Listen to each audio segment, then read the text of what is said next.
సదాశివసమారంభాం వ్యాసశంకరమధ్యమాం అస్మదాచార్యపర్యంతాం వందే గురుపరంపరాం. శ్రీగురుభ్యో నమః. శ్రీమాత్రే నమః.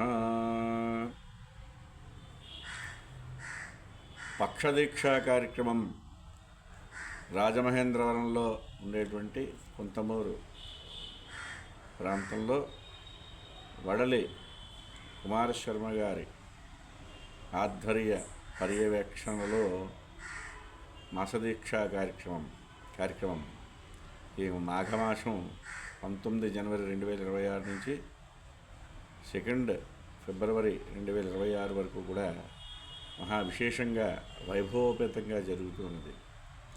ఇందులో భాగంగా నిత్యం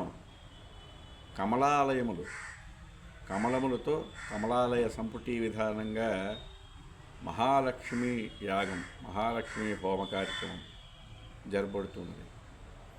ప్రాతకాలం అంతా కూడా విశేషంగా సూర్య నమస్కార కార్యక్రమం,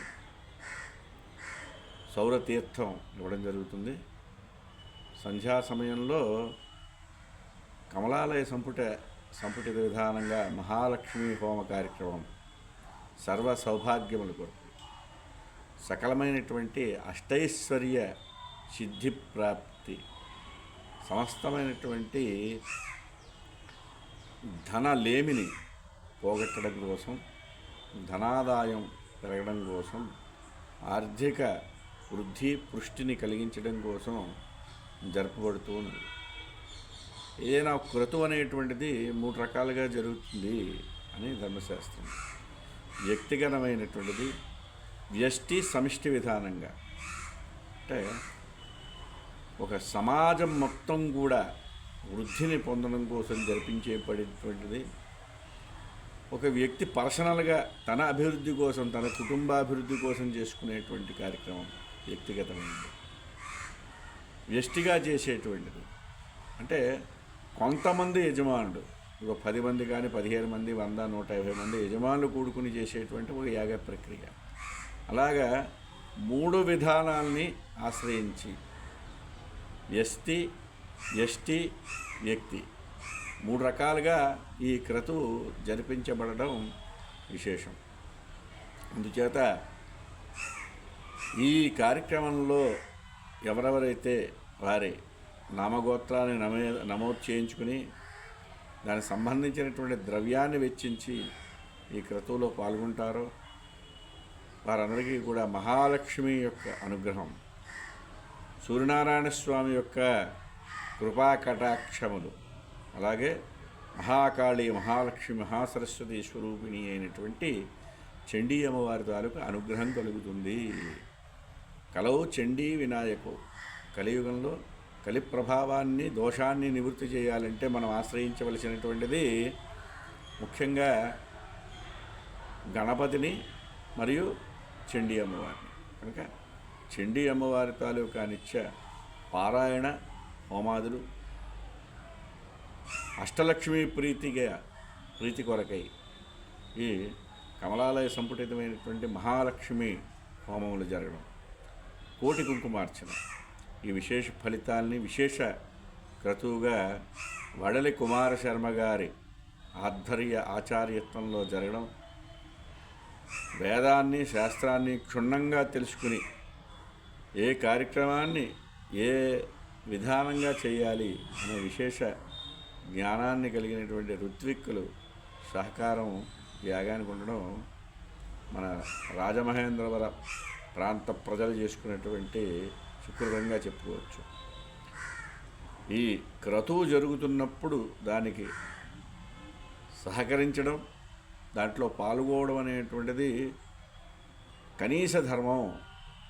ఉండేటువంటి ప్రజల తాలూకా భక్తులు కానీ ప్రజలు కానీ ఇటువంటి క్రతువులు జరిగినప్పుడు వారి కనీస ధర్మం ఏమిటి అని యోచన చేస్తే అటువంటి కార్యక్రమంలో మనం పాల్గొనడానికి ప్రయత్నం చేయడం, వెళ్ళడానికి ప్రయత్నం చేయడం, మన ద్రవ్యాన్ని అందులో వెచ్చించడం అనేటువంటిది ముఖ్యంగా. అంటే ఒక వ్యక్తి ధనాన్ని సముపార్జన చేశారు, భగవద్ అనుగ్రహం సంకల్పం లేకుండా ఎవరికీ కూడా కలిమిలేములు కలగవు అని చెప్తారు. ఒక ధనాన్ని మనం ఆర్జిస్తున్నామంటే భగవద్ అనుగ్రహం. దానికి 3 రకాలైనటువంటి ఉపయోగములుగా చెప్పబడుతూ ఉన్నాయి. ముఖ్యంగా ఏంటంటే ఆ ధనాన్ని సద్వినియోగం కుటుంబ వ్యవహారం కోసం, పుత్ర పౌత్రాభివృద్ధిని పొందించడం కోసం చేసుకునేటువంటిది. ఇలా విశేషమైనటువంటి ధార్మిక కార్యక్రమాలు జరుగుతున్నప్పుడు అందులో వెచ్చించడం. లేదు అంటే అది పరగతం. పూర్వం ఏంటంటే రాజుల తాలూకా స్వాధీనం అయ్యేది, ఇప్పుడు ప్రభుత్వాధీనం అవుతుంది. అందుకు ఈ రెండిటికన్నా ఉత్కృష్టమైనటువంటి దైవారాధనకి, అంటే సమిష్టిగా మన రాష్ట్రమంతా కూడా అభివృద్ధి చెందాలి, ముందుకు వెళ్ళాలనే భావనతో చేస్తున్న కార్యక్రమం కనుక ఇందులో పాల్గొనడం. కమలములతో అమ్మవారికి విశేష హోమ కార్యక్రమం. ఏవైతే ద్రవ్యములు సశాస్త్రీయమైనటువంటి ద్రవ్యాలుగా చెప్పబడ్డాయో ఆ ద్రవ్యాల్ని అక్కడ వాడి చేసేటువంటి క్రతువు కనుక తప్పకుండా కూడా అందరూ ఈ క్రతువులో పాల్గొనండి. అమ్మవారి స్వామివారి అనుగ్రహాన్ని పరిపూర్ణంగా పొంది ఎవరైతే యాగ సంకల్పం చేసుకున్నారో వారి సంకల్పానికి మనం కూడా ఒక సమిధగా ఉపయోగపడాలని చెప్పి నా కోరిక అండ్ మనవి.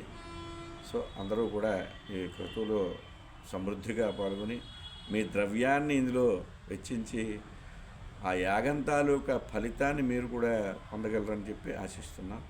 ఓం తత్సతు. శ్రీమాత్రే నమః.